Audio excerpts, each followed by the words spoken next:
All right, welcome back, and we are live. And what a game! What a game! Cleveland Browns against the Baltimore Ravens, week 2 of the 2025 NFL season. First of all, I just want to say thank you for all that are watching, liking, sharing, commenting, and subscribing. And also want to say we up to 82 subscribers. So that is 18 more subs to go on the journey to 100 subs. And this is the second live stream, live reaction, post game reaction to the Browns and the Cleveland Browns. The Browns go into Baltimore, absolutely embarrasses themselves, and loses 41-17. They were 12 and a half point underdogs right before kickoff. If you guys watched the power rankings and preview show, I sat back and said I don't think that was gonna happen. And I thought the Browns would cover. And it was looking like that all the way up until like late third, early fourth quarter. We're gonna talk about the positives, we're gonna talk about the negatives, and we're also gonna go over Kevin Stefanski's press conference, and we're also gonna talk about and go over Joe Flacco's press conference, as this was his first game against the Ravens in Baltimore. So this was his very first return game. So this team does not cease to amaze me whatsoever. And I try to stay optimistic, but sometimes, but it's kind of hard to stay optimistic when it's just consistent losing over the last 27 years, 26, 27 years. And this loss stings more than usual because of the fact that the Ravens were celebrating the 30th year anniversary of the announcement of the Browns were indeed moving to Baltimore. So this stings. This loss hurts even more because there was a lot of emotion behind this game going into this game for us Browns fans, feeling like the Ravens did us dirty. The Ravens like, hey, we planned this out back in March. We didn't um we didn't expect to play against the Browns when we planned it out. And a lot of us fans are calling bull on that. But this game, I would say for the first time in a very long time, this game meant something. It absolutely meant something. And the Browns went out there and proceeded to essentially be competitive on the defensive side, but the offense never got out of the hotel room at all. It's like they didn't show up; they were non-existent. So let's talk about the Browns' first drive with the check downs. The offensive line woes continues with this team.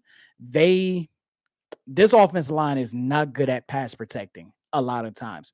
And the Ravens and Zach Orr, who's their defensive coordinator, they love to blitz. They love to play cover zero, or they love to play zone blitz. And they just love putting pressure on the quarterback. And when you got Joe Flacco out there at 40 some years old, who, no offense to Joe Flacco, he was never really a mobile quarterback when he was in his prime. Now that he's 40, he's damn sure not a mobile quarterback. And the thing that, jumping ahead, because I like to break this down quarter by quarter, but jumping ahead, there was a lot of bootlegs called in this game today.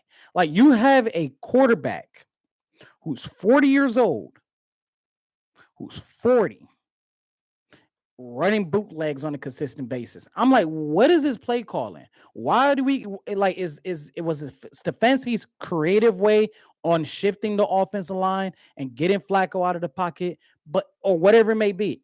But like to me, it didn't make any sense why we kept calling bootlegs when one, the Ravens were consistently pressuring us. Two, our offensive line wasn't doing that good of a job on whether it was run or pass. And three, Joe Flacco's 40 fucking years old.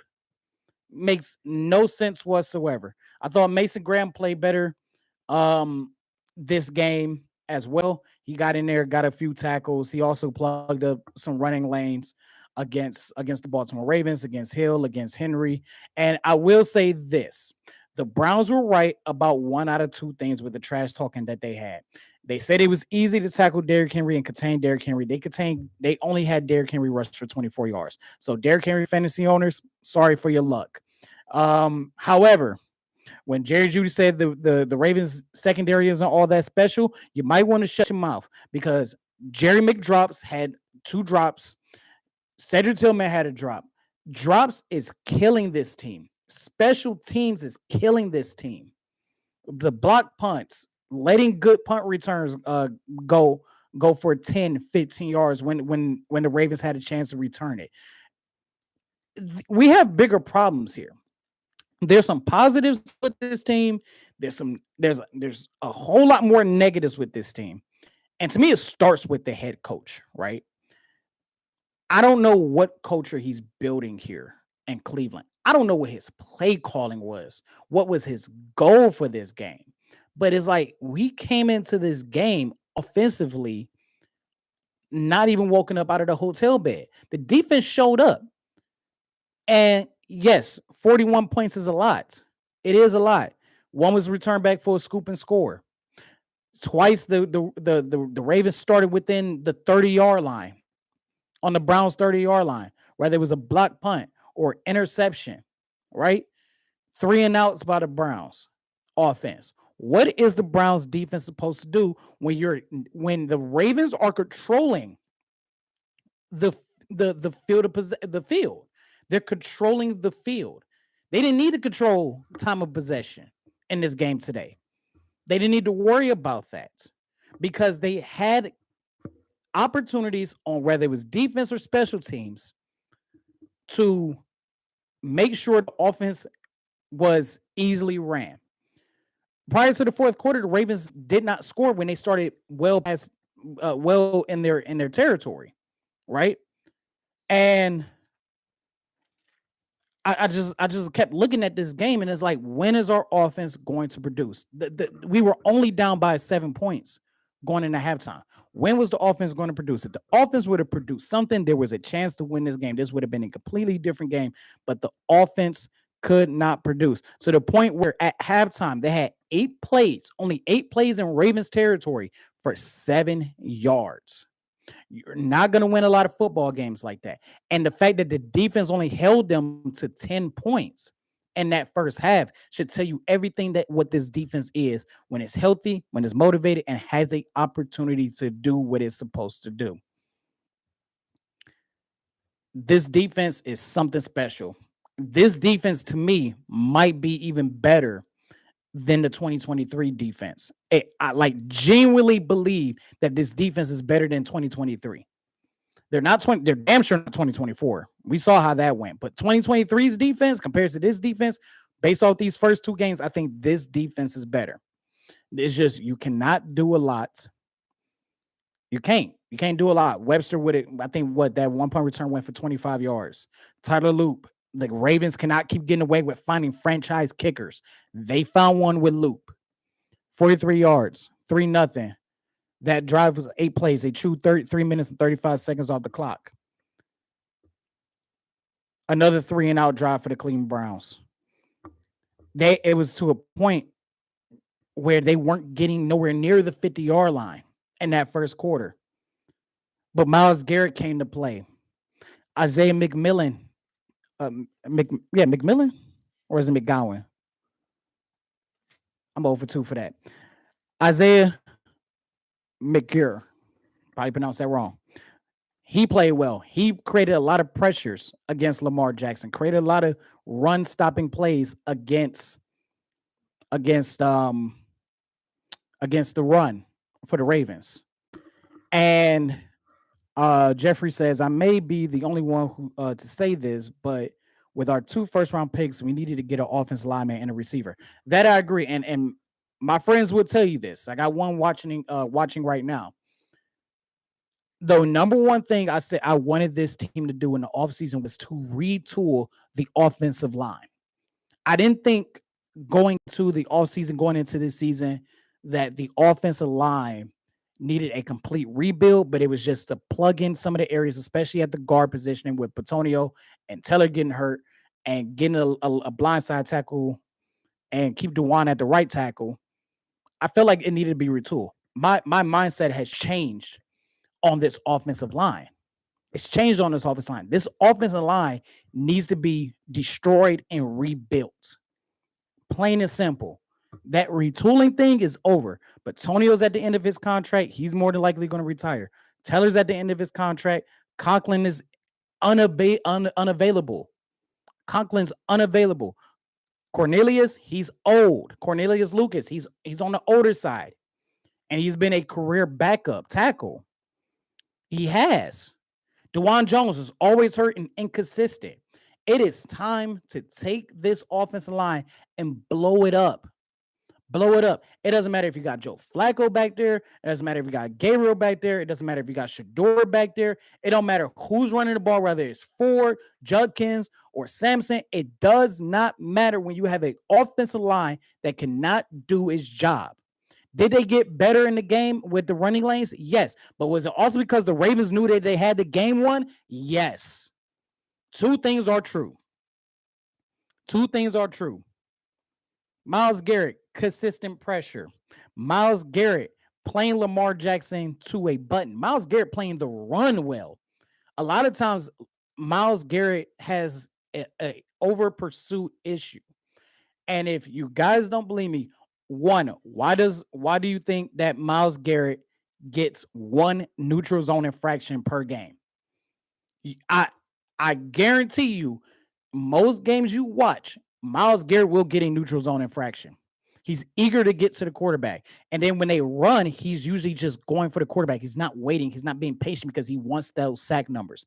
Today was different. He played the run extremely well today. Whether it was plugging in running lanes, whether it was making tackles in of itself, whether it was containing the edge to prevent Lamar Jackson from running the ball a lot, from preventing from Derrick Henry from running to the edge. Derrick Henry is a great all-around running back, but if you get Derrick Henry in the open field, that's when he's the main problem. We was able to contain that and even contain that. We was able to stop that. We were able to stop the Baltimore Ravens from doing what they love, and that was running the ball. But they beat us in the air because Greg Newsome wasn't playing the way he could play. Denzel Ward wasn't playing the way that he could play. Grant Delpit, felt like I had a solid game. Rashawn Hickman was kind of nowhere to be found today. I know he made he made that peanut punch. No, that wasn't even him. That was Cam Mitchell that made that peanut punch after the block punt. But like on Derrick Henry, like was able to get Derrick Henry to have another fumble when he's only had one in the last 2 years. So there's positives in this team. The thing is, they're all on defense. None of it is on offense. None of it. Who is the bright spot on offense besides Harold Fannin? It's crazy. Fannin has been balling out. I like what I saw out of Judkins. I still like what I see out of Sampson. Like Sampson, like I figured Sampson wasn't gonna be involved that much with Judkins coming in. But like I like what I see in Sampson's a hard runner. He just doesn't have a good offensive line. Judkins is good at finding running lanes. I think that is Judkins' specialty. Very good at finding running. He found some running lanes where I thought he was going to go back and he was able to get 3-4 yards out of it sometimes. So there's positives. I wouldn't say there's all positive, all negatives on the offensive side, but when your offense cannot move the ball, when your offense cannot produce anything, they can't produce deep passes. They're dropping check down passes. When you have an offense that can't get past the 50-yard line or struggles to get past the 50-yard line, you're not going to win a lot of games, if any. And the Browns need to realize this, that now you got to face the Green Bay Packers next week. Now you got to face the Detroit Lions. Then you got to face the Minnesota Vikings. We just saw what Detroit did to the Chicago Bears. We know what the Vikings defense is. We just saw the last 2 weeks of the Green Bay Packers. Look at my Power Rankings video. The Packers to me is the best team in the NFL right now. They're the most complete team in the NFL. You're going against two Super Bowl contenders and a playoff contender, and you're 0-2. There are troubles abound for the Cleveland Browns. Just plain and simple, not to overreact, not to get mad about it. This is just the fact of life. This is just reality. The Cleveland Browns could very well start this season 0-5. Could very well. I thought this was up until the last quarter, this was a very winnable game. And they found a way. How many times have you heard me say this last week? They found the way to lose the game and get absolutely embarrassed. This was an embarrassment on the city of Cleveland. This isn't just no typical loss. We're used to those. This is not just a typical same old Browns. This is the Baltimore Ravens celebrating taking our team away from us. And the response was to go out there and shit the bed. That was our response to this. There was no standing up, especially on the offensive side. I don't put a lot of blame on the defense today. I don't. You cannot do a lot with what the offense is giving you. How can you stay motivated when the offense can't? You're doing your job. You got Lamar Jackson not running the ball. You held Derrick Henry to 24 yards today. Hill couldn't get the ball to go. What more can you do when your offense and your special teams don't do anything to help you out? It is like holding up a tree with everybody else watching on the side, not helping out whatsoever. Eventually, the tree gonna fall. Eventually, the tree is gonna fall. I thought, like I said, I thought Judkins was good throughout this game. Offensive line couldn't protect anybody. Again, it's hard with the with the Ravens sending in 6 or 7 guys, sometimes 8, like they love to do, like Zach Orr loves to do. It was 3-0 after the first quarter.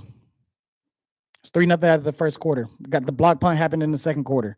Then Jackson to Tyler Wallace. Tyler Wallace had 2 catches, both for touchdowns. Tyler Wallace has 3 total catches. All 3 are touchdowns. After, the block punt, Jackson to Tyler Wallace for a 15-yard touchdown, 2-play drive. Jerry Jeudy made a good catch. The next drive, Jerry Jeudy makes a good catch on third. It was like 3rd and 8, 3rd and 7. And then McDrops came back. Until Jerry Jeudy consistently catches the ball, he is Jerry McDrops. This is our number 1 wide receiver. This is the wide receiver we gave a 3-year, $53 million deal to, and he can't catch the ball. It could be a baby being thrown out of a burning building, and Jerry Jeudy would drop that baby. I don't trust his hands whatsoever. The defense was causing the Ravens to go 3 and out, or the defense were stopping the Ravens from scoring at all. Schmidt played. He didn't play like Schmidt today.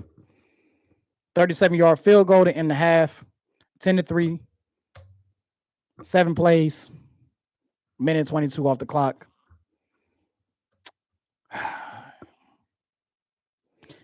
Uninspiring second half. Second quarter. Then we get to the second half. Ravens first drive. Jackson to Hopkins, 42-yard. We thought it was a touchdown at first. Knee down at the 1-yard line. This is my favorite part of the game. This is what the Browns defense is all about. This is the Browns defense at its best. Lamar Jackson, you cannot blame Greg Newsome on that. That was just a better play by DeAndre Hopkins. Better play. Can't get mad at that, right? Way better play by DeAndre. DeAndre Hopkins adjusted to the ball, played it perfectly. Newsome, this was Greg Newsome. It's crazy. A 42-yard catch was Greg Newsome's best play of the game. Couldn't play Hopkins any better. They reviewed it, realized that Hopkins was down at the 1-yard line. So then you get a drop pass, you get a false start, then you get it was 2 drop passes, false start, Myles Garrett with the sack on the 3rd and goal. Ty Loop, 32-yard field goal, 7 plays, 2 minutes and 31 seconds off the drive. I'm looking at my notes here, and I just realized my kids drew on my notes a little bit. 13-3. This was the Browns' best series.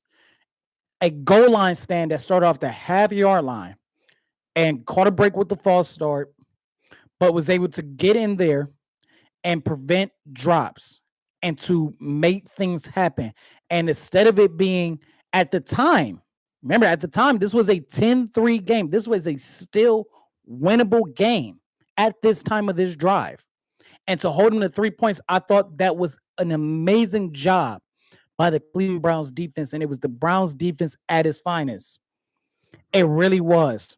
I thought Devin Bush played exceptional today. Last week it was Carson. This week it was Devin. So we got some linebackers here. It looked like Devin Bush flashed back to Tampa Bay. That's how good Devin Bush played today. But then the play that I think killed everything. I think killed the momentum of this game. The Browns had all hope lost. The Browns do that great goal line defense. And once again, because of our bad pass protection, Flacco has to roll out to try to get out of the pocket. And for the life of me, I know he was looking at Njoku, but for the life of me, I don't know why he just didn't throw the ball out of bounds. Throws it right to Nate Wiggins, and I thought he was going to take it to the house. But he got stopped at the 6-yard line. And I end up writing, this offense is so uninspiring. This offense is so inefficient. This offense is so predictable. This offense cannot move the ball. This offense is stuck in the mud. Plain and simple. Stuck in the mud. Cannot believe how bad this offense played in 2 weeks in a row. Because this isn't just today. Last week they didn't play good. They didn't. When we had opportunities to try to score, when we were still in the game, at one point we led, right? They could not do enough to win the game. At this time, these were winnable moments. The Nate Wiggins interception, the goal line stand, holding the Ravens to 3 points. These were at the time moments that could win us the game. Moments that can win us the game. It is absolutely absurd how this offense cannot produce anything whatsoever. So after Nate Wiggins picks the ball off, Jackson hits Devontae Walker for a 5-yard touchdown. And that made it 20-3. Next drive, Fannin makes an amazing catch on a 3rd down. Fannin's a ball hawk. I wish Fannin would be more involved in this offense. I think if you get Fannin and Njoku involved, forget Jerry Jeudy, forget Cedric Tillman. Those guys can't catch anything. They have they can't catch. They cannot catch. They cannot catch. Both our number one and our number 2 wide receivers got targeted combined 15 times. They brought in 6 catches combined. They couldn't catch a ball even if they had their own gravitational pull. But Fannin is a ball hawk. Fannin is a baller. Fannin can play. Fannin is my favorite rookie on this entire team. Fannin is a stud. He's a stud. He is going to be a premier tight end in this league. And I love Njoku, but if a new regime come in and don't feel the need to keep Njoku, they're gonna trade Njoku. But I think that'd be stupid. You keep Njoku, keep Fannin, get those guys involved, get Dylan Sampson involved in the passing game, get Judkins involved in the passing game. He was actually played better in the passing game than I thought he really would. I will give Andrew Berry this credit. The guys that he drafted this year, they are studs. Fannin, Carson, Judkins, Sampson, Mason Graham played good today. They're studs. We're gonna see what Dylan Gabriel's gonna do. We'll see what Shador is. But our skill players that we drafted, phenomenal skill players. Phenomenal skill players. I have nothing wrong to say with these skill players. And Judkins, for as good as he ran with as shit of an offense line we have, I'm very excited about Judkins. And I might have been wrong because I wanted Henderson over Judkins if we were going to pick any of the two Ohio State running backs. That's what I wanted, but Judkins is starting to prove himself. After one game, I know, right? Sometimes you can just tell, especially with those skill players, you can tell. Sometimes you can tell. But here's one of the plays that messed me up, and I had to like think about it. And I've seen quarterbacks, and we all know which quarterbacks are which, would have got this penalty. Flacco actually makes a run. Wasn't that bad. I'm like, okay, Flacco kind of flashed it back a little bit, slides down, gets hit, flag is thrown.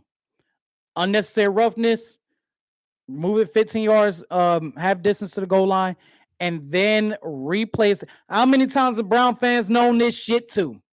Replay assist or the call from upstairs. Runs it back and go, no. Cleveland cannot catch a break. This would have been a huge break. It was 20-3 at the time. This one, and I think this is the drive we still end up scoring on. Yeah, this is the drive that we end up scoring on. But it ended up playing out how it's supposed to. But replay assist called the call back. And what Gene Steratore said was the fact that Marlon Humphreys did not attack the neck and head area is why they pulled it back. For the last 10 years, however, not only has the NFL have been putting this in our brains, but college football has been doing the same thing. When a quarterback goes to slide and you hit him afterwards, it's 15 yards automatically. Doesn't matter, because for years, and they really cracked down on this in the last 5 to 10, but for years, they sat back and said, once the quarterback goes down for a slide, you cannot pursue because he's giving himself up. Y'all remember the infamous Kenny Pickett fake slide at the University of Pittsburgh and how controversial that was, right? Because it momentarily stopped the defense from running full speed, which caused Kenny Pickett to run it to the house, right? And that was controversial. And then college football banned the fake slide in the offseason. So now you're telling me, well, if it's not to the head and neck area, then it's okay. So that means if Lamar Jackson or Jordan Love or Jared Goff slide, you're telling me it is okay for that defender to go down and still make contact, regardless of the fact that he gave himself up because it wasn't to the head and neck area. For years, they've been telling us.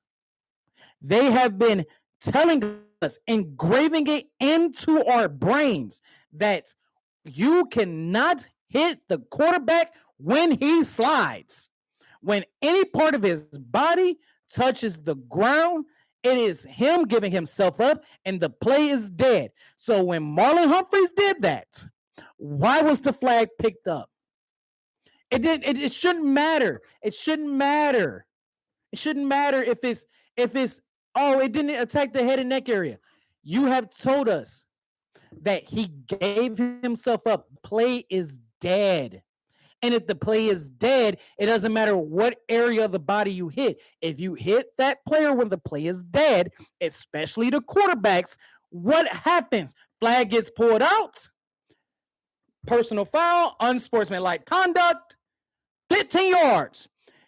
It didn't matter today. It didn't matter today. Today was the day where it did not matter. Today was the day where that rule got thrown out the book. Today was the day that the NFL told us it is okay to hit the quarterback after he gives himself up, as long as it's not to the head and neck area. Not only did the replay assist tell us that, but Gene Steratore told us that. That is a former head NFL referee. That is the NFL today telling us that. So you have told us It is okay to hit the quarterback as long as you don't hit the neck and head area. So I better see some hits on these quarterbacks next week. I bet it, oh, I don't give a damn who slides. Just don't hit that head and neck area. I want to see some hits on the quarterback because I'm tired of these quarterbacks being protected like they're extra special. I get it. The quarterback is the most prestigious position in all of sports, especially in football, right? But they've been doing this rule thing, this rule change, all that stuff for the last 15 years, for the last 20 years on protecting the quarterback. We got to make sure we protect the quarterback. We got to make sure the quarterbacks don't get hurt. You can't hit the quarterback too low. You can't hit the quarterback too high. Hell, you can't even put your full body weight on a quarterback no more. You can't even do that. You put your full body weight on the quarterback. It's a 15-yard roughing the passer. You can't head tap the quarterback. Like if you're going in for a sack, you accidentally swipe his head, it's a 15-yard penalty. But today they told us that this is not a penalty as long as it's the Cleveland Browns. I thought that was egregious. And Gene Steratore up there talking about, well, it wasn't the head and neck area, was complete and utter bull. Complete and utter bull. Because you have told us, I cannot stress this crap out enough. I can't stress it out enough because they've been stressing it to us for so damn long that the NFL has implemented these rules to protect the quarterback. He gives himself up. He slides down. You cannot touch or hit him whatsoever until today. That's what makes me mad because when it came to the Cleveland Browns, it's okay. And I don't like to be that fan where it's the NFL versus Cleveland, but it damn sure felt like it today. It damn sure felt like it today. And actually, this wasn't the drive that we scored on. It wasn't. Because I'm looking at my notes here. 3rd and 7. Yeah, it was. Okay. Memory's fading away that fast. So I put NFL continues to laugh at us. They continue to fuck us over. It's absolutely ridiculous. Skilled players can't create separation. Cedric Tillman and Jerry Jeudy are your number 1 and number 2 wide receivers.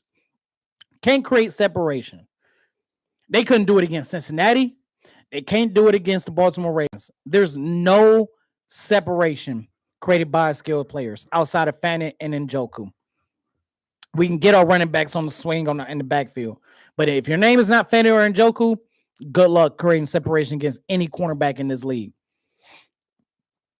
Then they try to say it was an incomplete pass when they said Fant dropped the ball.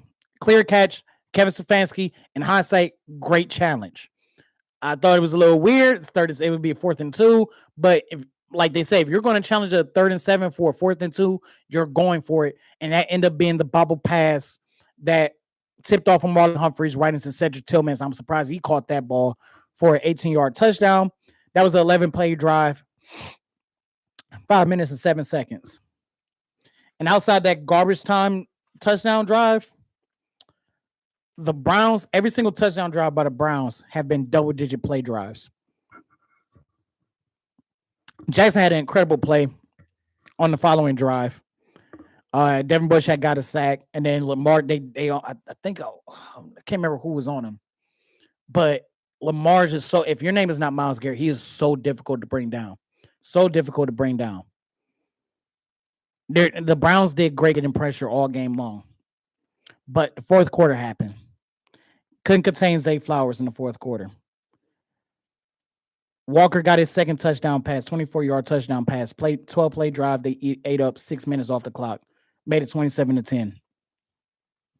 Judkins catching the ball good.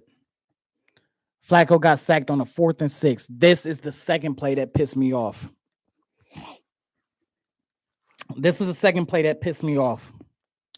Now, Did Flacco have the ball tucked here when he got sacked? No. I don't know how the NFL looked at that play and did not realize that Flacco had a grip on that ball. He was gripping the ball like an apple. He had grip. I mean, this is my hairbrush, but he was squeezing onto the ball. Squeezing onto the ball. And the ball popped out of his hand after his knee hit the ground. It don't matter the ball. He gripped it. You can tell he had a grip. That means he had possession of the ball. Not today. Not today. 64-yard scoop and score by Roquan Smith. Made it 34-10. Made it 34-10. And that was it. That in any types of hopes we had, please.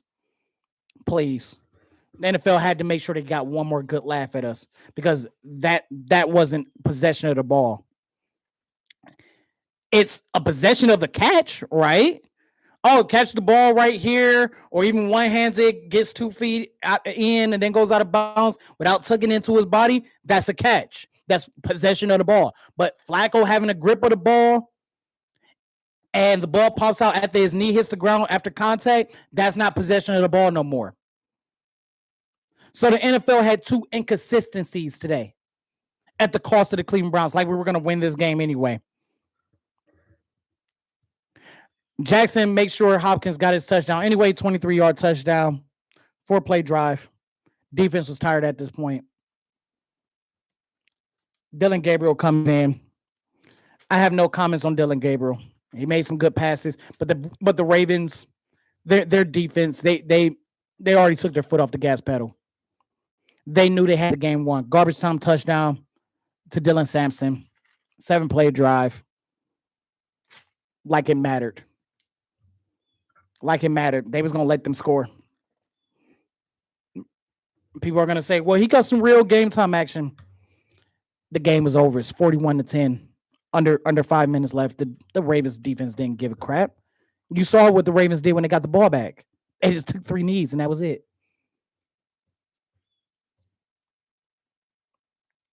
Judkins had a run for like 20-some yards. It was the best run the Browns had since Nick Chubb got injured week 2 back in 2023. And it didn't matter because it was garbage time.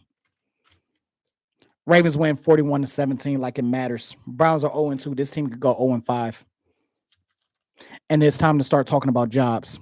I don't like to do it, but it's time to start talking about jobs. I don't know if it's Kevin Stefanski play calling. I don't know if it's Tommy Rees and whatever he drawing up. The more and more I watch this team, especially on the defensive side of the ball, it's not an Andrew Berry problem.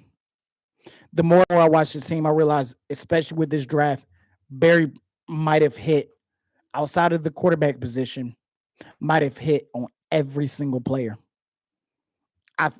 I really believe that.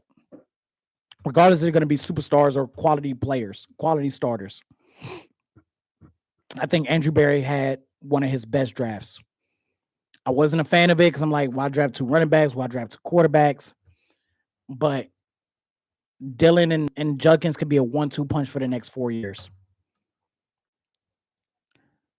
Mason Graham is going to get better.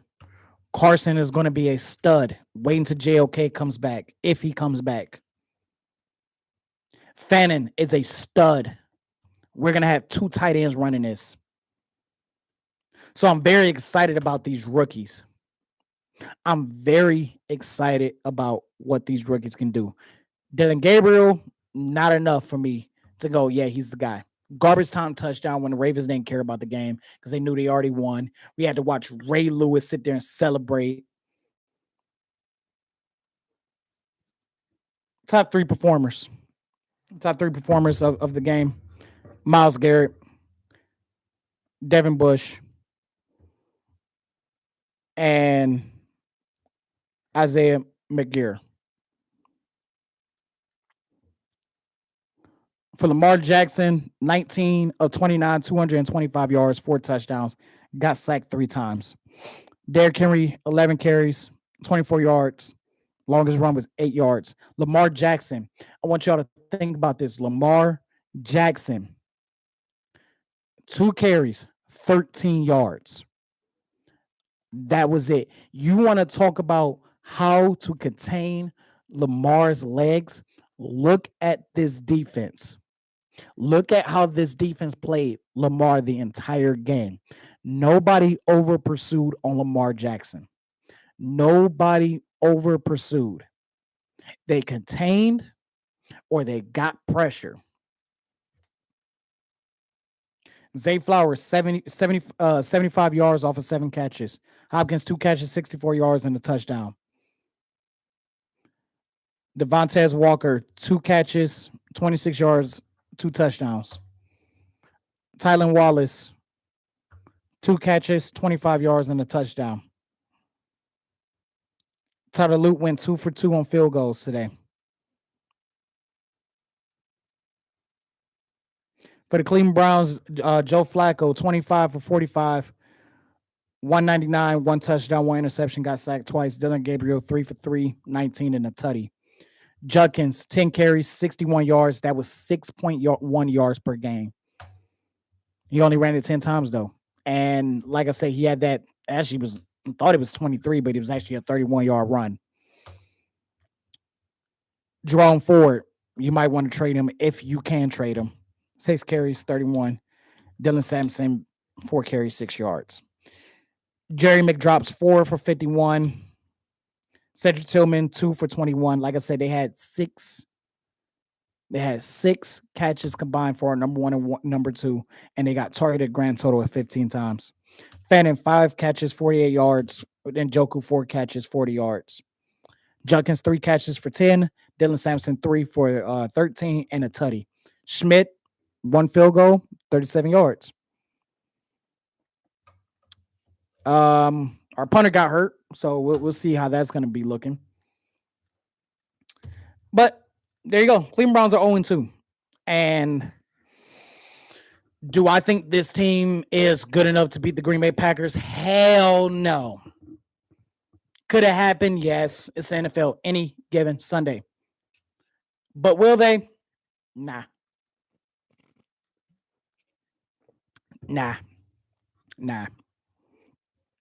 Packers is a complete team. And the Packers are coming off rest on top of it. They're rested on top of it. Browns could fall to 0-3. And the Browns fall for 0-3.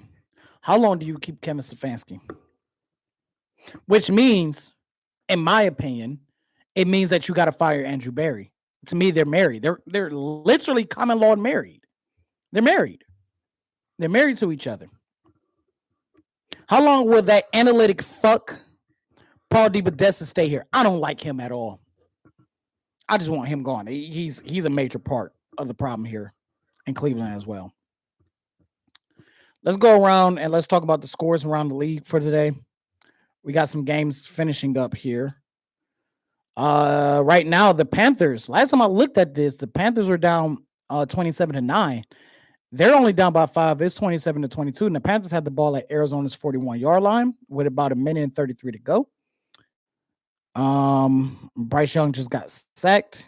And let's see. It says last play, Bryce Young sacked. Fumble got recovered by Arizona. But it was a defensive holding. Oh, my goodness. You want to talk about a big break for the Carolina Panthers. Wow. Philadelphia is up in the rematch. Philadelphia is up 20-17 with 2 minutes and 13 seconds to go in the fourth quarter against the Kansas City Chiefs. We got Atlanta versus Minnesota today for the Sunday night game. Rams took care of business against the Tennessee Titans. Same thing. The Titans had the Rams in a little bit of a scare, but the Rams were able to pull it off. They won 33-19. Seattle Seahawks beat the Pittsburgh Steelers 31-17. They had a crazy touchdown. Where it's kind of weird to talk about it. They consider it a muff, but it was like the rookie running back that they just drafted. It bounced at the 1 yard line and it rolled in the end zone, but never went back for a touchback. And Seattle was able to scoop it up and score. And then Walker scored a touchdown. So yeah, I thought Pittsburgh's defense was supposed to be great. They've given up a lot of points in these last 2 games. So we'll see how that goes. Buffalo Bills whipped the Jets' ass 30-10. And then the Detroit Lions proceeded to maul the Bears 52-21. Dallas was able to eke out a victory 40-37. San Francisco beats the New Orleans Saints 26-21. You guys know I think the Saints could potentially go 0-17. The Browns might join them. I don't think it's going to get that bad, but damn it, this offense play like this. Oh, Lord have mercy. Miami and New England, what a game that was out there, 33-27. Miami actually went up 27-24. And then on a punt return, and then on the ensuing kickoff, the Patriots able to return it back for a touchdown. Cincinnati, Jake Browning, he might be one of the best backup quarterbacks in the league. I always had like Jake Browning. He's not one of those guys that you can roll the franchise with, but he's not going to crash the Lambeau neither. Able to get in on a quarterback sneak, jumped over the offensive line, able to beat the Jacksonville Jaguars 31-27. The Indianapolis Colts eked out a win against the Denver Broncos 29-28, and I believe they hit a game-winning field goal, 45-yard field goal, game-winning field goal for the Indianapolis Colts for them to go 2-0, So the Colts are looking pretty good early on in the season. And Daniel Jones, 23 of 34, 316 in the touchdown. It makes me kind of wish we had Daniel Jones right now, but it doesn't matter. It's not like I don't know. Like a certain head coach don't know how to make play calls and draw plays at all, maybe. And we all know about the Thursday night game where the Green Bay Packers defeat the Washington Communist Party 27-18.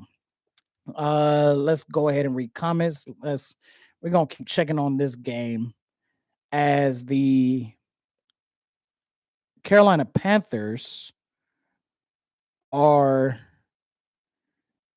let's see where they at. Let's see. They're Arizona's 33-yard line. They're currently in a drive 22-27 with 49 seconds left to go. We'll keep an eye on that. And let's go ahead and read some comments before we get to Kevin Stefanski and Joe Flacco's press conference. I don't think we're going to watch Joe Flacco's entire press conference. I don't think we're going to do, because that's about a 10-minute video, but Stefanski's about 5.5, so we'll go ahead and check that out. Let's see, Jeffrey, live from Jeffrey. Let's go. I appreciate you guys for sticking around and commenting. This is amazing. For everybody, even if you just popped in for a moment, again, thank you all so much. We're on the road to 100. We're on the road to 100 subscribers. 3rd and 20 for the Carolina Panthers right now. That's why I'm keeping getting distracted on. We already read the one. What's up, David? I may be the only one. Yeah, I already read that one. Also, the other veteran quarterbacks we passed up on free agency look good. Yeah, I still would have chose Flacco over Daniel Jones, to be honest. And Darnold was more of a commitment, to be honest. It was more of a, I would have wanted Darnold if we didn't have Deshaun Watson. I think a lot of people need to still remember we have Deshaun Watson on this team and that horrible contract. We got him for at least another 2 years. So we got to think about that as well. It has to stay with the offensive line help. Offensive line to help block. That's why we haven't seen him much. The Browns and the Bengals and Browns should merge as one team. Then maybe we'll have a Super Bowl team. Please. The Bengals are just a badly ran organization. They just find ways to win. They know how to evaluate and scout talent, but everything else with that organization is just bad. Mike Brown is so cheap. He's so cheap, and it makes sense. They don't, from my understanding, they don't have any massive out of football ventures. You got to remember, Paul Brown is one of those. Mike Brown is one of those owners that inherited the team from his father. It's 4th and 15. All right. Fourth and 15, incomplete pass is do or die for the Carolina Panthers. But Mike Brown, his father owned the team. This is pretty much their moneymaker. You got guys like Shad Khan, Jimmy Haslam, where they make their money elsewhere. They made their money elsewhere. So this is like an investment. This is their, I call it fun money for them. Maybe we should have kept Jameis Winston, throw it 60 times a game. At least the offense looked decent. Yes, I agree with that. And also, like Jameis Winston would have moved the ball. He would have moved the ball, but Jameis Winston was a turnover machine, and they was ready to get rid of him, and became a fan favorite. How many games? David says, how many games have the Browns won? Have the Browns scored under 20 since signing Watson? It's crazy. How many games have they scored under 20 since Stefanski? Like it's bad. I think we went like 7-8 games in a row where we couldn't produce. It got to the point where we were like the only team that couldn't score over 20 points, because it was a meme out there. It was like, have you scored more than 20 points this year? And everybody's in this yes category, including some MLB teams. And then the Browns was like standalone by themselves as no, we haven't. And Bryce Young got sacked, -8 yards. The Carolina Panthers blow this game. They try to make the comeback, but the Arizona Cardinals will eke out a win against the Arizona Cardinals 27-22. And the Philadelphia Eagles beat the Kansas City Chiefs in the Super Bowl rematch.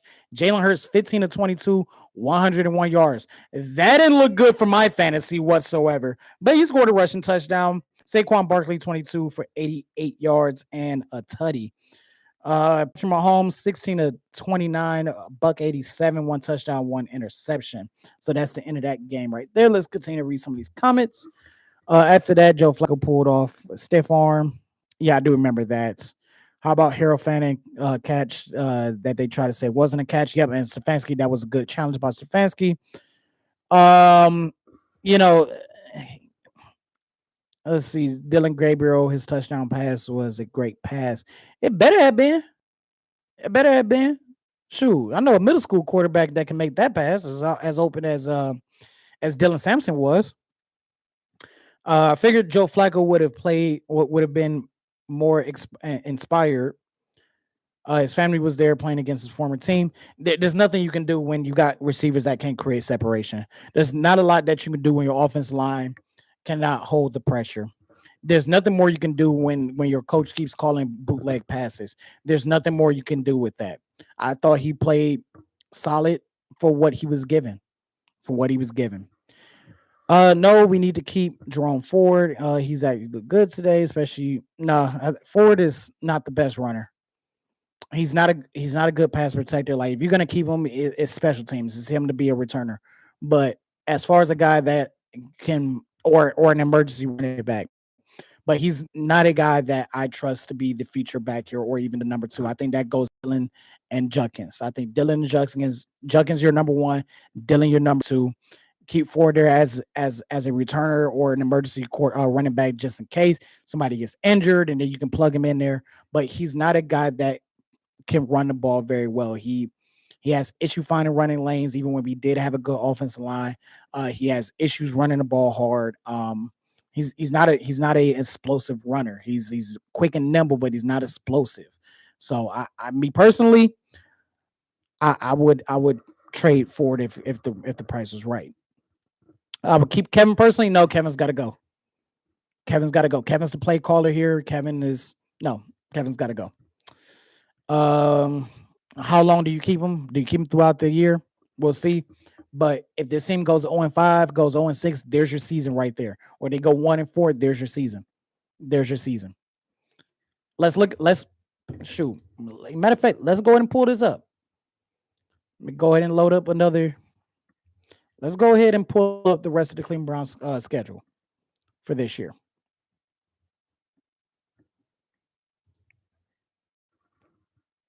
We're actually going to screen share this. Because why not? Let's go ahead and pull this up. And let's based off of the 2 games that they played, right? Based off the 2 games that they played. Let's see. They got the Green Bay Packers. They got the Green Bay Packers next week.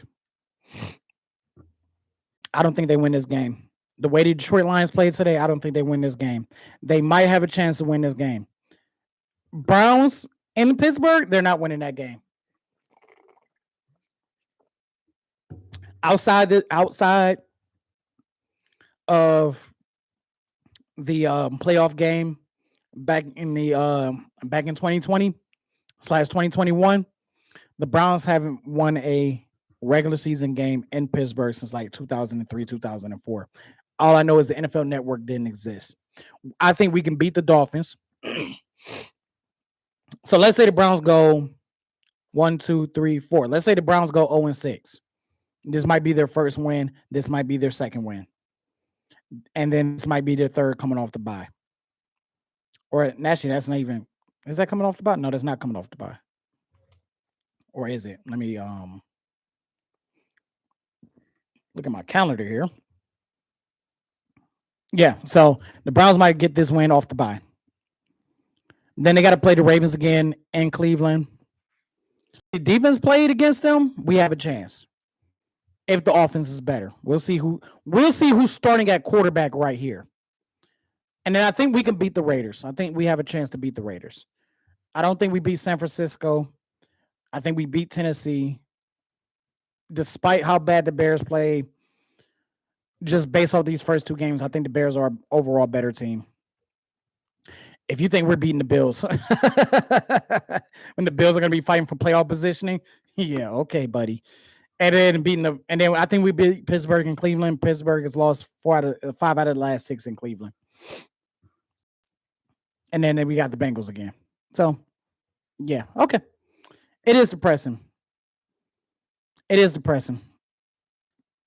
Mac Jones threw 3 tutties, almost 300 yards. We could have had him. Doesn't matter. When you got a play caller and a system like this, there's not a lot that you can do. I'm not saying Flacco didn't play a part in it, but do I think Flacco's the number one issue? No, I don't. So let's go ahead and let's listen to Kevin Stefanski talk, and then we'll listen to some of Joe Flacco. Kevin's press conference about 5.5 minutes. We'll listen to all of that and we'll react to that. I'm pretty sure there's a lot of dumb questions behind this one because the Cleveland media asks a lot of dumb questions. Well, let's go ahead and hit the screen share. Oh, and let me just say this. Cleveland, fair use.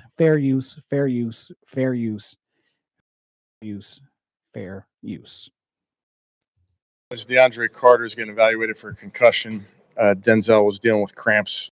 Obviously got beat and, very disappointed in that result. We gave him 21 points via a blocked punt, a fumble recovery, and an interception. And it's just hard to win. It's hard to win, period, but it's hard to win when you do that. So we'll own it. We understand the challenges that you run into in an NFL season, and we'll just keep our head down and keep working. But with that, I'll take any questions. Do you consider making a quarterback change after a game like this? No. How did you think that Joe did, given the circumstances? Yeah, I don't think we did good enough, Mary Kay. I think the collective we as a team, we as an offense, we as a coaching staff, all of us didn't do a good enough job. Looked like there was a lot of pressure in his face. Kevin, what did you see issue-wise up front? Well, it's a good front. They have good rushers. They run good games. They have good blitzers. So there are a couple times we have to do a better job with the rules of our protections. But bottom line is, we didn't protect well enough. I'm gonna hit pause. How many times do we have to hear? We heard this last week. We went through the press conference last week. How many times do we have to hear? We have to do better, and we failed as a collective unit. When it is this coaching staff going to take accountability, sometimes it's your guys' fault of why we're not succeeding. You are setting this team up for failure. You did not do a good enough job to set up Joe Flacco and the rest of this offense to do anything. So the fact that we're talking about a quarterback change when in back-to-back games, Flacco did the absolute best with the chicken scraps that he got, is absolutely absurd to me. DeJuan Jones was out 2 different occasions. Yeah, just with the Heat, wanted to rotate him a couple series. Last week, Joe's two picks kind of were deflections, but this one was clearly like an ill-advised situation. Yeah. Trying to make a play on a third down. You don't want to do that, but we got to be smarter there. With Denzel, Kevin, how tough was that? That obviously your number one guy, and then you look like you tried to do it the second half and just didn't go. Yeah, disappointing. Obviously, when you can't have a guy out there for injuries, but he tried.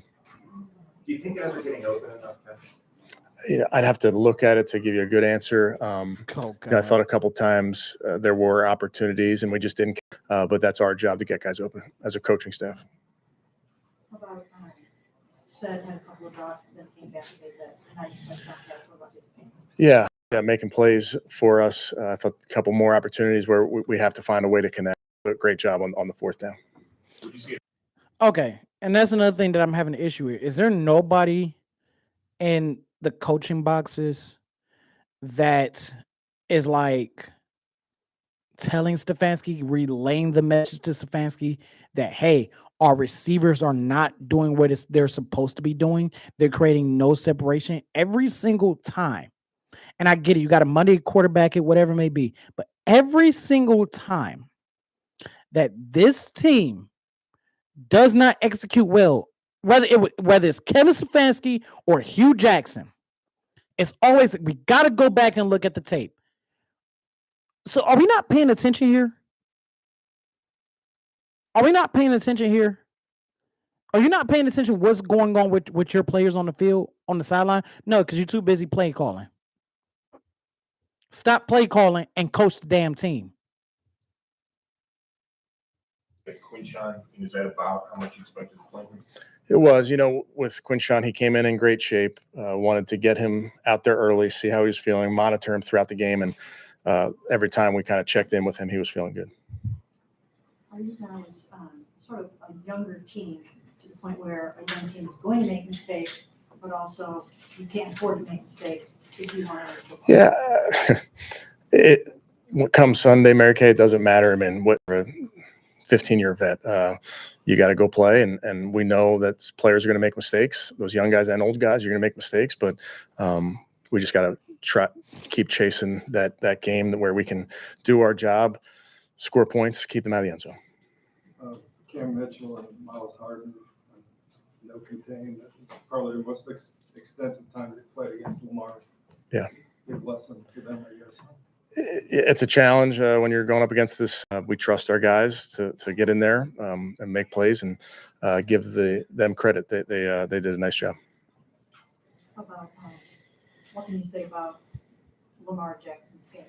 Touchdown passes. Yeah, we understand how he's a great player. We see him twice a year. We know the talented ways he can beat you with his arm and his legs. He's a great player. Do you worry at all about guys losing confidence after you lose like this? It's early in a football season. Win, lose, or draw, you have to learn from these things and move on. You got to weather an early storm. It is what it is. Did it feel like it just became too much for the defense to get that stop right at the start of the third quarter and then almost get the other one after the interception? Yeah, we put our defense in too many really, really tough spots. We need to do better as a football team. And was Jack? To me, I get the typical, we have to do better as a football team. But sometimes, and maybe because he don't want to take accountability for his play calling as well, sometimes you got to call a single side out. The offense did not set up the defense after that goal line stand. The offense did not set up the defense well enough to perform a second goal line stand. Plain and simple. Plain and simple.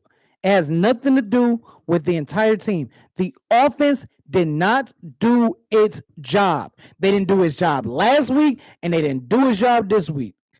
Jim Schwartz and this defense has done a phenomenal job with everything that's been given to them. It has been our offense that is lackluster. It has been our offense that is inefficient. It has been our offense that has been uninspiring, and it's our offense that's been depressing that has been stagnant and that has been outright bad. No ifs and buts about it. And our special teams is just as bad too. Close to playing with the elbow. Yeah, it's hard to say. I just worked him out. You don't think that's a long-term thing? I hope not. What is your message to the team after a game like this? We've got some- Yeah, I think Before he answers that, his message is, okay, we're 0-1, but it's okay. We'll get back on the grindstone because every time the Browns win, we're 1-0, right? We're 1-0. Focus on the next week. Hey, we're 0-1. Focus on the next week. Well, let's see how long that message is. I think there are a lot of players in that locker room that is sick and tired of hearing the same Kevin Stefanski-isms. And some of these guys might check out. The defense plays well. People will argue with me with that. Oh, look at how hard they play and stuff. Yeah, they're playing hard for themselves. I think they play hard for Jim Schwartz. But I think this, especially guys that have been on this team for a while, it's probably tied to the Kevin Stefanski-isms, both in that locker room and in this press conferences. as you know, America, it's frustrating when you lose. It's like we got beat, but nobody's hiding from it. You own it. You give them credit because they deserve that credit for that win. But I know what these guys are about, and we'll just get back to work. When it comes to Gabriel, do you think it's just too early in his pro career? Yeah, I'm not. I don't think it's fair to talk about that right now, Tony. We win as a team, we lose as a team. How about the job that you guys did, especially early on Derrick Henry, especially what Grant put out there and everything? Yeah, I thought the run defense was really strong throughout, Mary Kay. That just is from effort. It's the schemes are the schemes, but I thought the run defense. I thought they did too. I thought the run game was the run defense was absolutely amazing. Derrick Henry only had 24 yards. And when Grant Delpit said it's easy to tackle Derrick Henry, and everybody kind of laughed at that. This game kind of proved that Grant Delpit is right. And I even said that amongst my coworkers was that the Browns played Derrick Henry exceptionally well. Didn't matter if he was on Tennessee or Baltimore. They play him exceptionally well. I don't even think he might have like one game where he ran for 100 yards against the Browns. But usually we can keep him under 75. Usually. This again, the defense effort was wasted in back-to-back weeks. Last week, it was the defense doing its job to keep us in the game.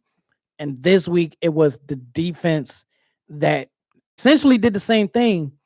But like I used the analogy earlier in this video, and that's you can't have just one person trying to hold up the tree when everybody else is watching from the sidelines. At some point, that tree is going to fall.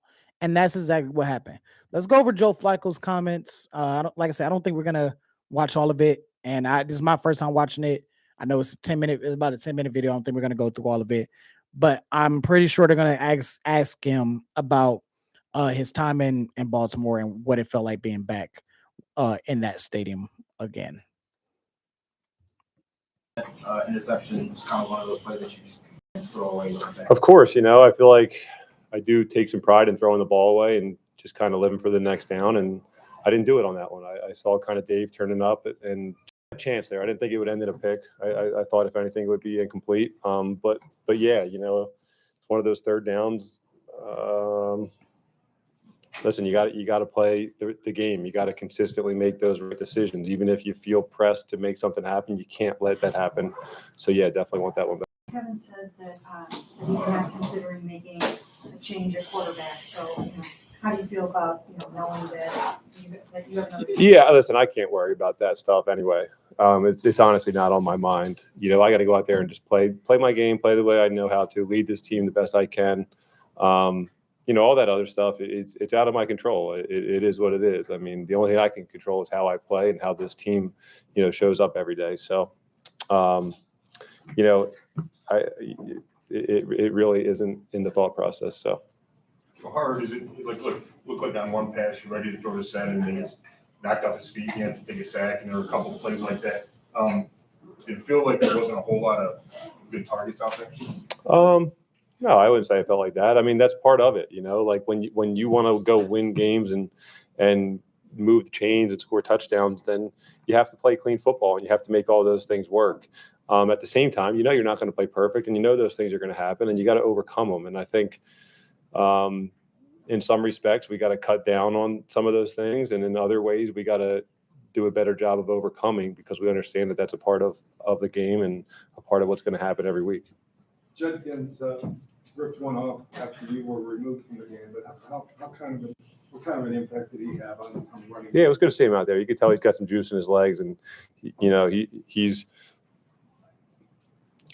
and he's only going to get better and better with the more action he gets. How about the sack fumble, kind of what? I don't know. I'm embarrassed about it. The end, and Again, I have to defend Flacco on this one. He had possession. I'm still trying to figure out where they determined where he did not have possession of the ball. Was the ball tucked against his body? No. But did he have a strong enough grip to where you can definitively say that he had possession of the ball? Yes, he did. I did not see that ball get moved or anything. The only time that ball came out was when his knee hit the ground as he was getting sacked. So where is this fumble at? I'm going to call this play the phantom fumble, because he had possession of the ball. He had possession of the ball. And I'm going to try to find a highlight of this. But it makes no sense how they ruled that a fumble for me, just from what I saw from it. Now, if I come back on here and be like, you know what, the NFL got it right, I will admit that. Anybody who watches the channel know I have no issue admitting when I'm wrong. But from this very moment, I do not think that Joe Flacco fumbled that ball. It happened, it's on the scorecard, but looking at the video, he had a strong grip on the ball. The ball was not juggling or moving whatsoever. After the first snap, I mean, the impact. it was listen, I've been here so much. I know that that's easy to talk about, but it wasn't. We're going to be able to go out there and play the game without really having that be a part. Yeah, I mean, it was cool to see some ex-teammates here and there, depending on where you go anyway, because you're playing against guys that you've played with and stuff like that. So I've said it all week. This place is a special place to play. The fans here are unbelievable. But beyond that, it's a football game. Listen, when you go out there and you strap it up, there's no mistaking, what football is, and you got to be ready to go. So I felt like I was today. I wish the Browns would understand that. He said it don't matter which way when you strap it up at the football is football. The Cleveland Browns haven't figured that out in 27 years. They haven't. Because when the Browns play football, it don't look like football. Pre-game, you talked with Coach Harbaugh in midfield. Can you share a little bit about what you talked about with him? I don't even know if I remember. Just saying hi to each other, catching up, just kind of like everybody would if they hadn't seen each other for a little bit. Nothing special, nothing crazy, just good, normal stuff, He's doing a hell of a job over there, and it's cool to see guys that you've done some stuff with. So You guys didn't just lose, obviously, you lost in a big way. Does that mean you weren't able to come in here and keep it nice and close and give them a really tough game? I think you always want to go give people a tough game and come out on the side of it. Hey, anytime you lose, I don't think there's any way to make it better or worse. You definitely feel a little bit embarrassed when you lose like this. What you got to deal with when you're in this league and you're on we're all fortunate to be in positions we are. And I hope that we can realize that and just get back to work and, prove that this was an anomaly and that it won't happen again. How hard of a test is that, Joe, especially for a team with a bunch of young guys? Yeah. Hey, I think you could probably look at it either way when you have old guys, young guys. I think those young guys in that locker room, they have a good head on their shoulders, and they're excited about going out there and making a name for themselves and being a part of a good football team. I think they're eager to just get out there and play good football. So I don't think we got to worry about them. And I think we have enough veterans to kind of lead the way on that. Listen, it's hard when you start off the season, the way we have. there's a lot of tests that you face in this league, and it's very easy to just put your head down, tuck your tail between your legs and run off. And, I just don't see that in the guys in that locker room. So, and I honestly didn't see it today. We're fighting out there and we're doing, we're trying. Are we doing things to our best ability? Or are we playing as good as we can? We're not. But we got guys that are trying hard in there, and I have all the confidence in the world that we're going to continue to have those guys do that same thing. How about Cedric Tillman struggled a little bit early on, came back and made that touchdown catch. Yeah. Listen, and go out and do the next thing and just continue to just do things the right way. Just do your job. There's 11 guys out there and they each have their own job. And that's what makes a football. It's not just one guy here and there going rogue and making all the plays. So I think you just got to focus on the little things. And, we talk about that, about wanting to be a football team that doesn't make mistakes and doesn't beat ourselves, but also talk about being able to move past things like that. And hopefully we're building a bunch of guys that are capable of doing that. I hope so too, but it seems like we're not. Like, just plain and simple, we're not making the correct play. Too many mistakes. Like I said, 6 catches between wide receiver number 1 and wide receiver number 2 off of 15 targets. I know Cedric got the Cedric Tillman got the whatchamacallit, the touchdown catch. But at the end of the day, this team, they can talk a lot of stuff about how we got to minimize mistake and create these guys and all this other stuff. But they're not executing at the end of the day. They're not. And these other teams are coming here, especially other teams' defenses, bullying our offense. We might as well watch the rest of this press conference. Joe, in terms of, talking about you're back in Baltimore, you're older and older, like, I know you said it's just a football game, but do you guys think there's appreciation? Games like this and other games will get you playing against X teams also? It's so hard to have that perspective when you're in the middle of it all. We're trying so hard to win football. Really all you're worried about. I'm not playing because, I'm not out there playing football every Sunday, just because I wanted moments, and I don't know how to say it, but I'm out there playing because I feel like I can do it at a high level and I want to win football games. It's no different than it's been my whole career. And I think from the outside, it's easy to look at that and say, oh yeah, like he's done this, he's just having fun. And I am having fun, but it's about winning, being a part of a winning football team, going to battle with those guys in the locker room. And I owe it not only to myself, but everybody in there to take it just as serious as I ever have. I think it's very hard to put yourself in that mindset about cool things about playing in the NFL. There's always that. Everybody should have a little piece of that, to remind themselves as to why we do this. It is super cool job, but man, when you're out there on Sundays, it's as serious as anything, and we want to go win. Joe, in retrospect, it was a very unique position you were in here, being quote in the middle of it all. Did you think With what? just coming back Today? Yeah. I don't know if there's a proper way to handle it or anything like that. Bother you at all leading up to this game that you were in the middle position of trying to win for Cleveland? No, Being honored by Baltimore? no. Okay. Before he answers, I don't know.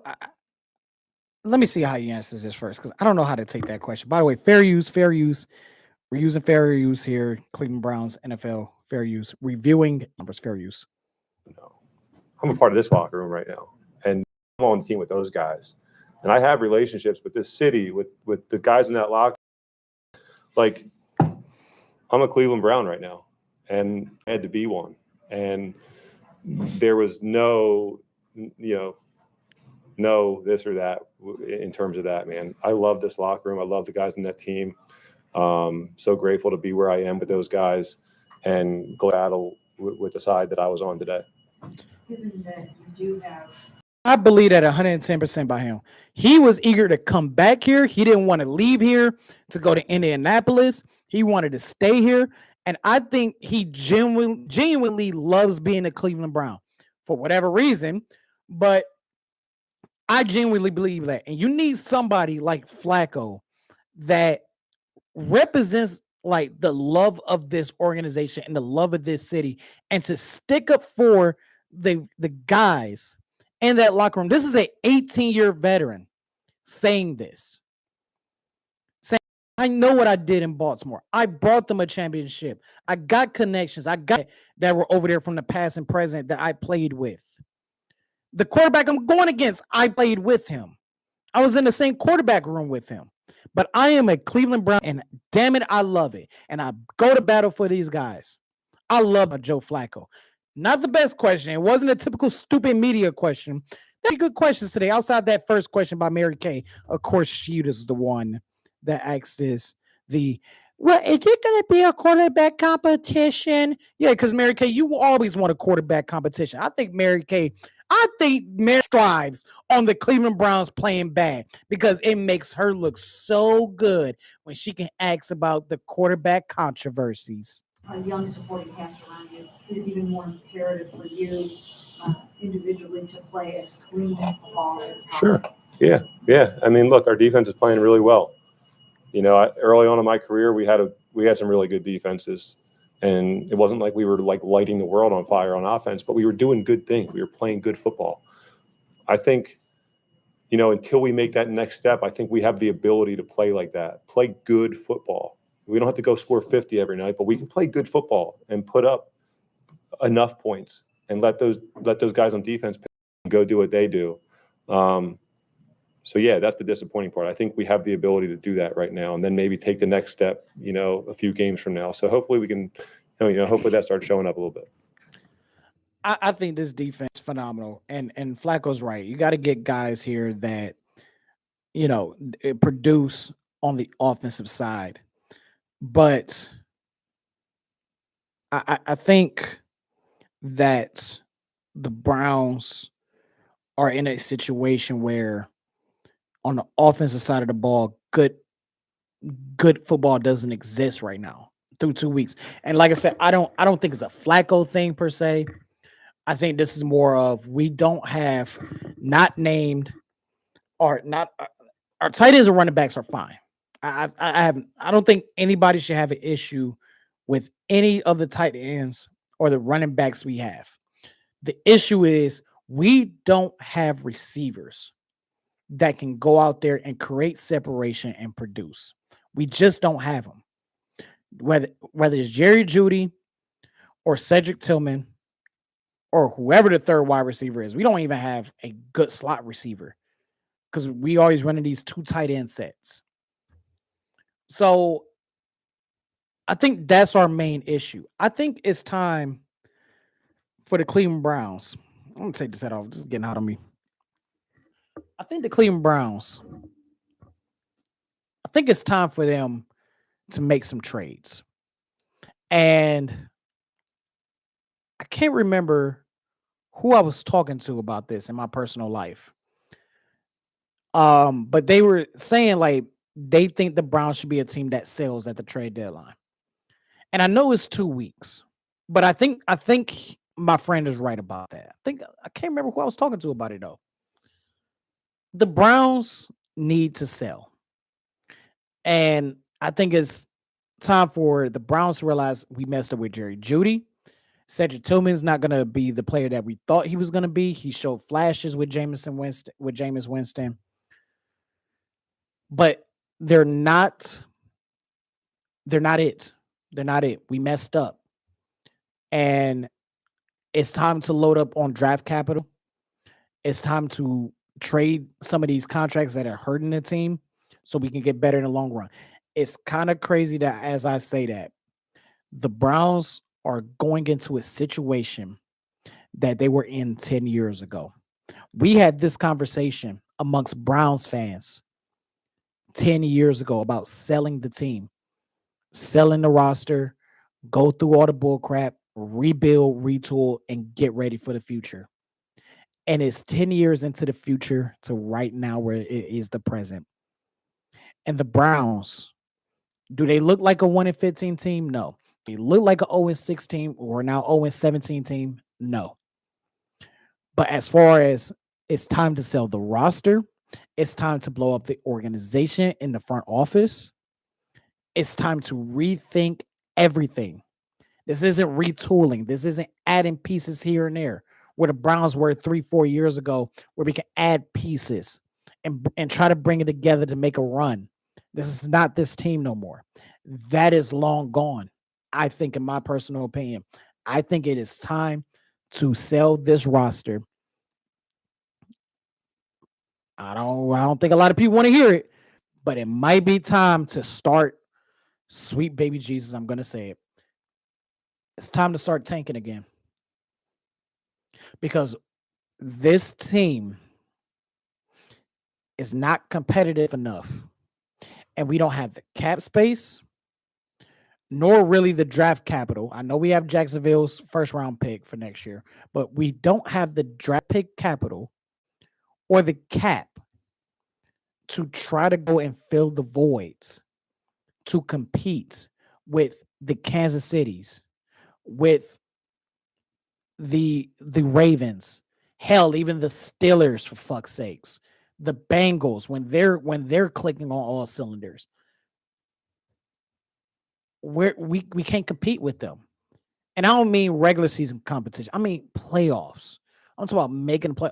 We don't have the team. I think we have the defense that can do it, but as far as a collective unit, I don't think it don't matter if it's Flacco, Dylan, Shador. It doesn't matter. It's simply a team that is not constructed, whether it's the front office, the coaching staff, or the roster in general. They don't have the team that can compete with the Houstons, the Chargers, the Ravens, the Kansas City Chiefs. They don't have it. They're there with that second tier below, not trash level. They starting to get there, but they're at a position where they're with the Jets of the world. They're with the Indianapolis Colts. They're with, to be honest with you, the Denver Broncos. Like, yes, the Denver Broncos got a good defense, but it's too many questions in Denver on that offensive side. That's where they're at, where they can probably make some noise a week or two. Maybe later in the season, they'll end up, they'll end up playing spoiler. Might even sneak into a 7 seed if things go their way, right? That's kind of where they at. But if we're talking about AFC championship games, if we're talking about winning Super Bowls, I don't even think that expectation is there anyway. It was there a few years ago. It was there in 21. It was there in 22.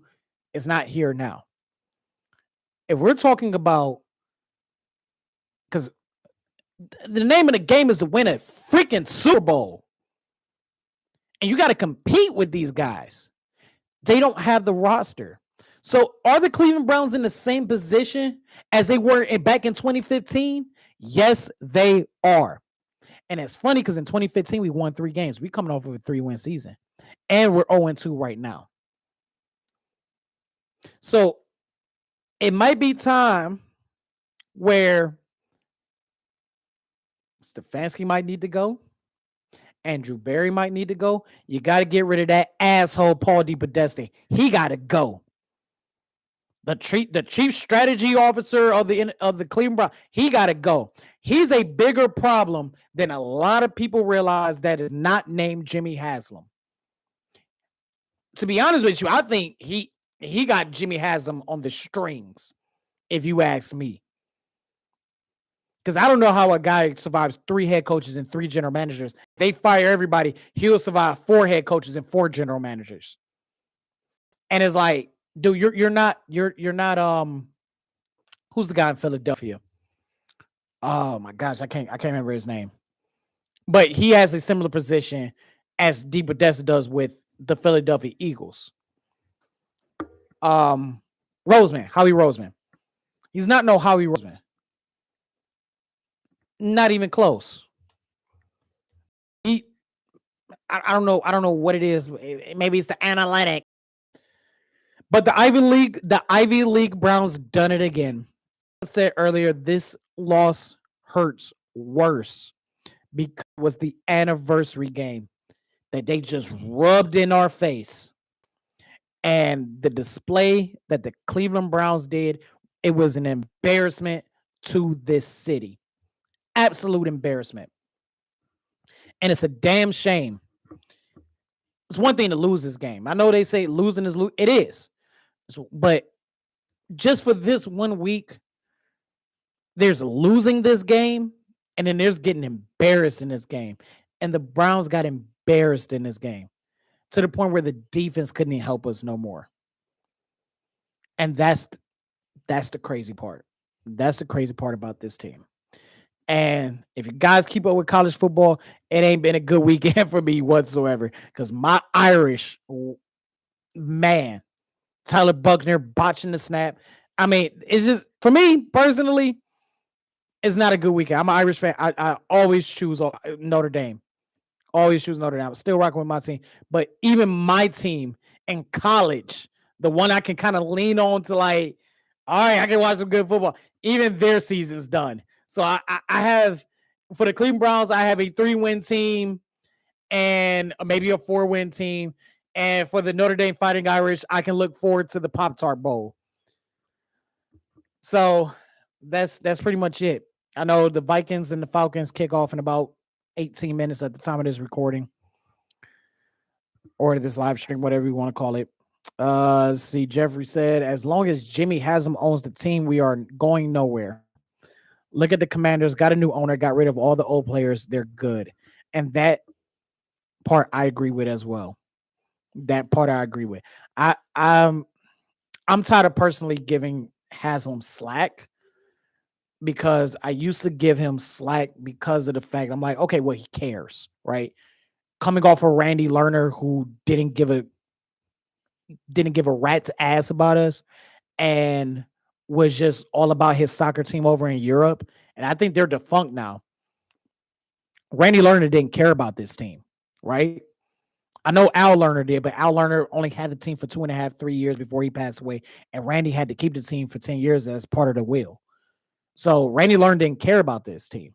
And when Jimmy Haslam came in and showed that he cared and was going to keep the team here, I was excited for that. And I kept giving Haslam so much grace, even with the tanking and everything.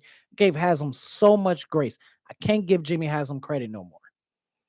But things won't change with Haslam.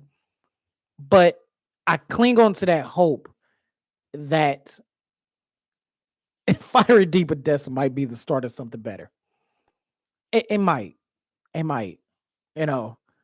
And I'm pretty sure a lot of fan bases thought that about different owners of their team, and then they was able to win. So things can change, but who knows? So the Cleveland Browns again go into Baltimore. The offense didn't get out of the hotel bed. The defense stayed up as long as they could. Special teams were trash again. Browns lose 41-17. Power rankings video coming out on Wednesday. Y'all know how we do it. It's going to be power rankings. Browns, I think I had them at, let me look here. I've changed notebooks. I had the Browns ranked 27th. So with this performance, and these are my personal power rankings, they might slide down a little bit more than that. This is Tyrell from the Nosebleeds. I just want to thank you all for watching, liking. Please share. Please subscribe. Please, for all the comments, thank you so much for staying patient with me. This is week 2. Got 2 live streams in. Got a lot more to go. The way the Browns are playing, this is going to be a long season. Might be even longer than last year's. This is going to be a long season. But I have some positive. Like last year, there wasn't a lot of positives. There are some positives this year. And with this rookie class that we got. We don't know with Shador and Dylan. Rookie class that we got with Fannin and Judkins and Sampson, Carson. I can't pronounce his last name. I'm trying here. He played, like I said, he played well today. There's some guys here. Devin, if he plays like that, man, we ain't got nothing to worry about with our linebacker core. The Browns, they found a way to lose this game again. And that's it. So until next time, until next week here on the live stream for the Cleveland Browns, where we're gonna talk about the Browns and the Packers. And until Wednesday, when we upload the power rankings.